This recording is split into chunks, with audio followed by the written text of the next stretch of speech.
with the arms and the legs. So the legs are definitely lifting up off the ground for this variation always. So for Shalabhasana, the legs are lifting up, unlike Bhujangasana, the cobra pose, where the legs are grounded and solid as one leg.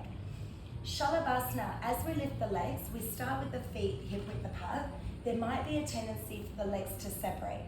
And this is your body's way of protecting the lower back, especially if there's any sort of weakness in the back or pain, inflammation, discomfort.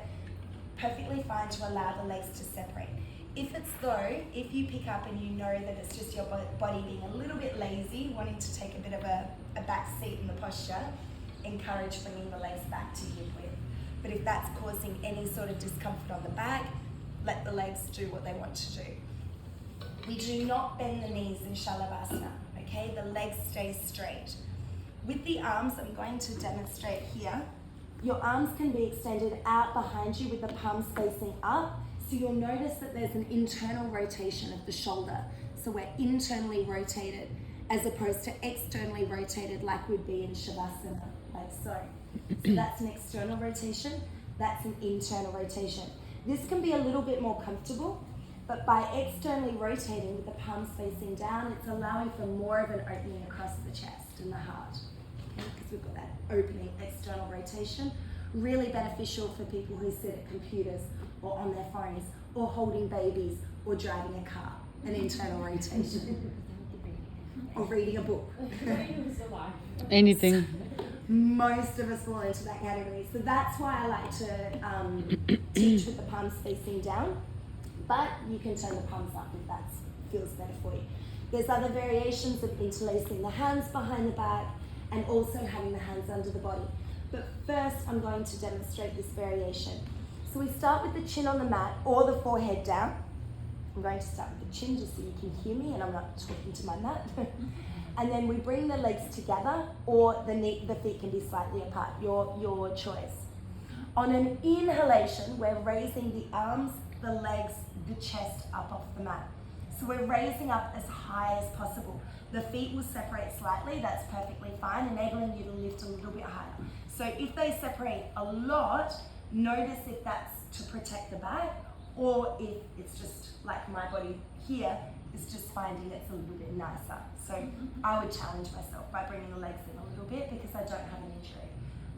So from here, lifting up with each inhale, trying to hold for the exhalation, raising the arms and legs, making sure you're not bending your knees. And at the same time, keeping the arms straight to lift up even higher. So we're working with a back bend, but also strengthening the back muscles. When you're ready to come down, do so on an exhale, slowly lowering down. And I quite like, yes, you can take the option of this, but I quite like to just let the arms relax. Maybe turn the backs of the hands to face the sky to relax the shoulders. Rest your ear, cheek on the mat, and then wiggle your hips from side to side, because that just helps to release through the lower back, the sacrum. There are other variations which I'll demonstrate, and this is having the hands underneath the body, arms are straight, and fingers are gripping the mat. Baby fingers are touching underneath the body, like so. So there's a compression into the elbow as well, and into the upper arms. And then from here, lifting up. Oh. There's an, oh. Oh, is this possible? Oh.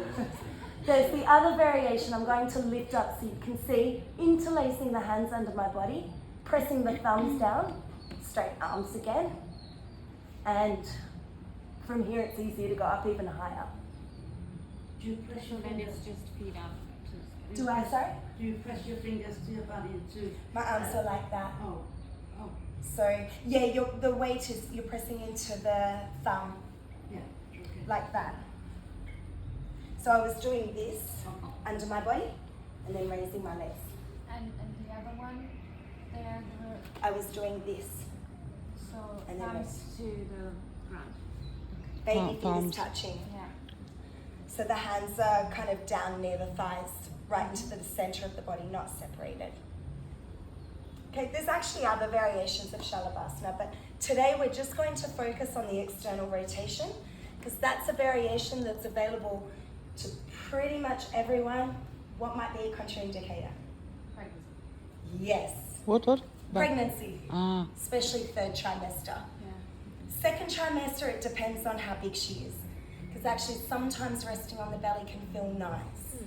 So even though every book says do not practice if you're pregnant, I've had so many pregnant ladies be like, no, this actually feels really nice. It actually feels really good on my back.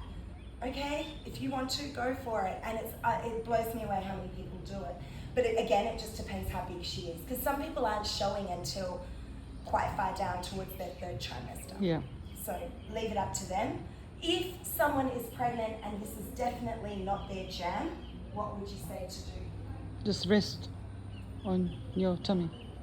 Tripod. If lying on the tummy isn't possible. Tabletop. Yeah, cat-cow. Yep, tabletop cat-cow. Because then she can work with her angry happy cow. I'm not angry right now. I'm like, I'm too happy to be angry. What's going on? Happy cow and angry cat. Feels really nice for her. So depending on third trimester, she might look more like this when she comes into her angry cat. Okay, but she's getting enough out of it. The rounding of the spine might be more and more challenging with the passenger. Yeah. I love how you said that. Someone kind of hanging out there. So yeah. Okay. How are we feeling to give this a go? Good? Yay! All right.